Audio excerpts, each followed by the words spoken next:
Have you ever felt like your restaurant is rampaging out of control, just like Godzilla tearing through the city? Well, today we're going to dive into the chaos, the confusion, and the destruction that can happen when your restaurant turns into a monster and wants to eat everything in its sight. Stick with me, and I'm going to show you how to tame the beast, get back in the driver's seat, and turn your restaurant into a place of order, efficiency, and profit. Are you ready to conquer your own Godzilla? Let's dive in. Hey there, fellow restaurant owners and leaders. Donald Burns, the restaurant coach, author of the Your Restaurant Sucks trilogy, and creator of the Restaurant Coach Method. Culture is one of those business elements that's created either by design or by default, and it can be like a subtle song playing in the background, or it can be like a booming cinematic soundtrack that blasts throughout your entire brand. I mean, it's there right now. Have you ever really noticed it? Culture and your brand are kind of in a symbolic relationship. They cooperate and succeed, or they fail with each other. Your culture is your brand, and your brand is your culture. When you started your restaurant, you brought an idea to life. And along with that idea came the dynamic every business and society needs to successfully have to survive. You need culture. Think of it kind of like that song we mentioned earlier. If your brand message is the lyrics, then your culture is the beat or the tempo. You can put incredible soulful words into a song, but if the music or beat doesn't provide the right background or tempo, your tune's not going to find an audience. Can you see how they need each other to be a hit? And can you also see why so many miss the mark? So let me ask you a question. Is your culture a monster? So maybe your focus was on building sales and you really didn't pay a lot of attention to how your culture was growing. That's the same as planting a tree and being more concerned about the fruit it bears than it taking root and having long-term growth. Now, when you're in your restaurant watching your team and guests, does something feel wrong? Is there something not quite right about your culture in your restaurant? Does it feel like your culture has grown into a little monster that's difficult to control? I'll tell you from personal experience, it's better to deal with that monster when it's small before it grows into Godzilla and consumes your entire brand.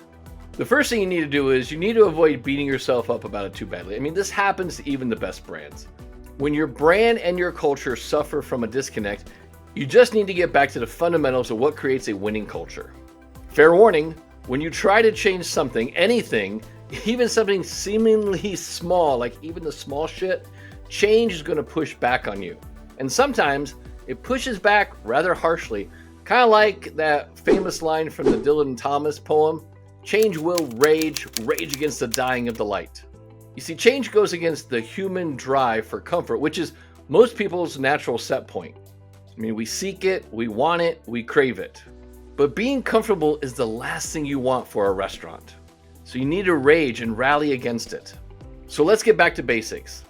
So you've strayed off the beaten path, and if you have, again, don't worry too much. Even a plane flying from Los Angeles to New York makes course corrections all the time. It's time to make your own culture course corrections. Now, you should always be aware of what's happening in your restaurant and adjust as needed if there are indeed needed changes. Here's the thing I will warn you, don't change for the sake of change, or you're going to end up driving your team crazy with your pursuit of the next new shiny thing. Here's where you want to pick your battles very, very carefully. When you find one that you truly believe will move your brand and your culture forward, act with precision and ruthless execution. Oh, and give it time to succeed. Nothing kills culture faster than giving up way too soon when things don't happen as fast as you'd like. Trust me, we've all been there. So get your culture back under control using these 5 culture fundamentals. Number 1, what do you stand for? At the epicenter of all culture are core values. I mean, you can't escape them if you really want to build a culture that attracts talent and guests to your restaurant brand. If your restaurant culture has grown into something which you're not happy about, you really need to return to square one and identify what your core values are. A solid understanding about what you stand for, who you are, and why you do what you do are essential to the roots of any culture tree. And really put some deep thought in understanding the values that drive you and your brand. You gotta remember that your core values are a reflection of you.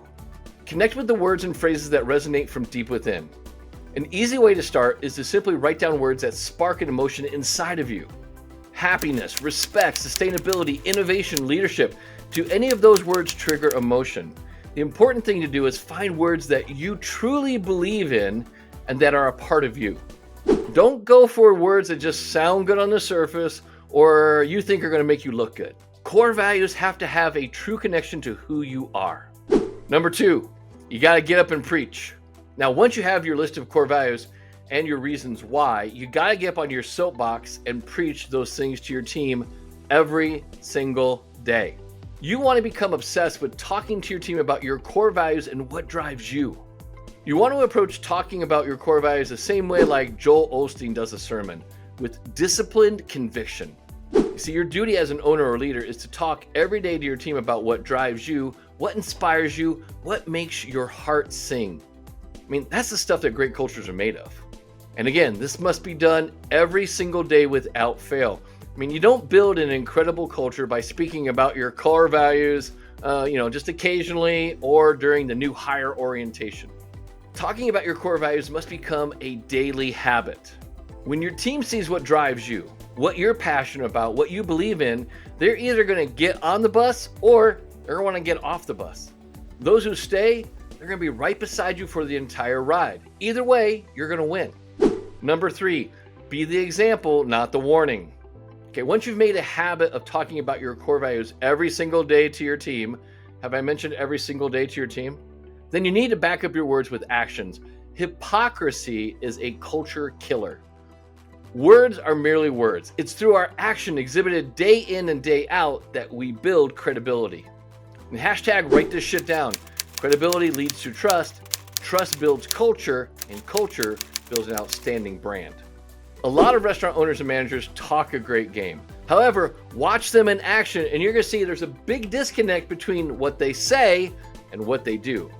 For example, if you selected the core value of integrity, you better live up to what that word means. People love to see a hypocrite fail.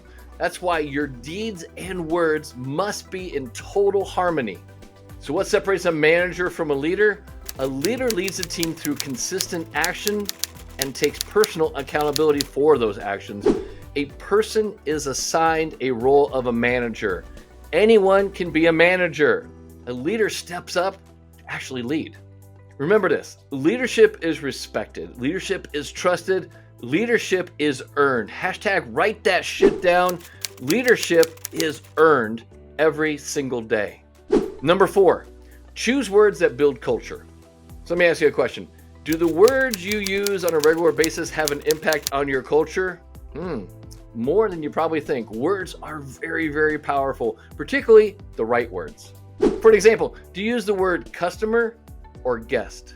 Are you still placing subconscious divisions between guest-facing roles and the kitchen by referring to them as front of the house and back of the house? Or do you use the word team? Do you have a management team or do you have a leadership team? Great restaurant cultures are very, very clear on the nomenclature they use. They choose words that resonate with their brand and reinforce the culture. Think about words and phrases from your own life. Do you have a problem or do you have a challenge? Do you want to be great or are you aiming to be outstanding? See, the words you use amplify messages and experiences. So you need to be very, very careful about the words that you use with yourself and with your team. I can tell you with 100% certainty that everything that happens in your outer world starts with your inner world. Be mindful of the way you talk to yourself. If culture truly flows down rather than up, it starts with you. Therefore, how you see yourself is very important. Demanding more from yourself than your team, being harder on yourself than others, expecting more from yourself, those are traits that are common among the most successful leaders.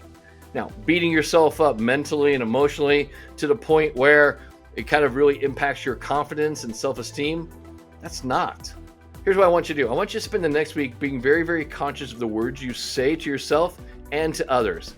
Grab a notebook and then take some notes of this stuff, because remember, awareness precedes choice, choice precedes change. You must be aware of an issue before you can fix it. After a week of taking notes on some key words you say, find some empowering replacement words to start using in their place.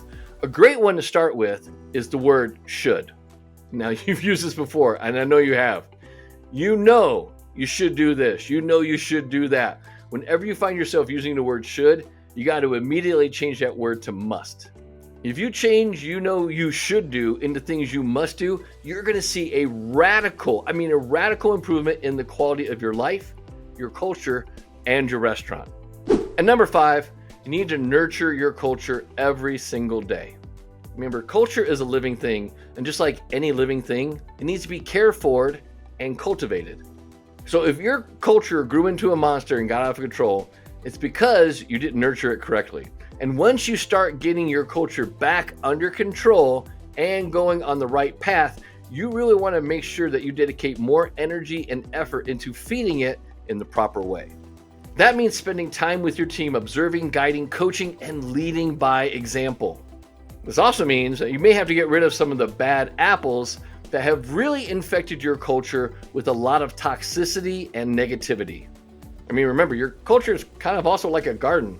If you want a meticulous, beautiful, and thriving garden, you have to tend to it daily. Weeds grow without your help. So you must be vigilant and keep them from overgrowing your garden. The same goes for your culture. You must be relentless in your pursuit to pull the weeds out. Get that negativity out of your culture as soon as it appears. Negativity, I'm telling you, once negativity has taken root, it's very, very difficult to eradicate it. And you definitely don't want to really bury deep down into your culture. I mean, once that negativity gets a hold, it's going to take every effort you have to grab it and rip it out, because it's going to take a solid grip and hold of your culture, tighter than anything you've ever heard of.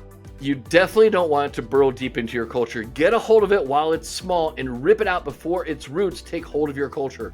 Nurture the elements that you want to grow: trust, confidence, hospitality, growth, teamwork, creativity, learning, respect, gratitude, energy, and community. These are the elements of culture that you need to tend to and you need to encourage every single day. And you have to do it without fail. You must become diligent in feeding your culture the positive traits that you wish to see. I mean, seriously, culture is a lot like the ocean. You don't want to turn your back on it for too long. I mean, it could become quite nasty in a very short amount of time if you don't watch it. If your culture has grown out of control or has gone in a direction that you don't like, it's not too late. Now, let's be honest. Will it be easy to change? No. In fact, it's going to be a hard-fought battle to change culture once it has grown out of control and become a little monster. However difficult it is a battle you must take on, and you must commit to seeing through to the very end. I mean, this fight is worth it, and it is necessary. If your culture has grown out of control, the only one you really have to blame is yourself. But like most things in life, you are your own problem, but you're also your own solution. So it's time to dig in, make a plan, and get to work. Think of culture like the soul of your restaurant. And what would you do to save your soul? Whatever it takes. Hey, make sure to hit that like and subscribe button for more tools and tips. And if you're serious about getting on the fast track about making more profits and not having your restaurant run your life or have your culture turn into a monster, join my new community called TRC Vault. We have interactive chats with restaurants from all around the globe. We also have trainings, plus there's a group of experts that you can ask questions to 24/7. And probably the most exciting thing is that there are challenges where you can actually create new habits and earn points to exchange for courses inside of my Restaurant Coach University. Just head over to therestaurantcoachvault.com to join our beta group for free. In my next video, I'm going to share the real reason your restaurant sucks and how you can fix it.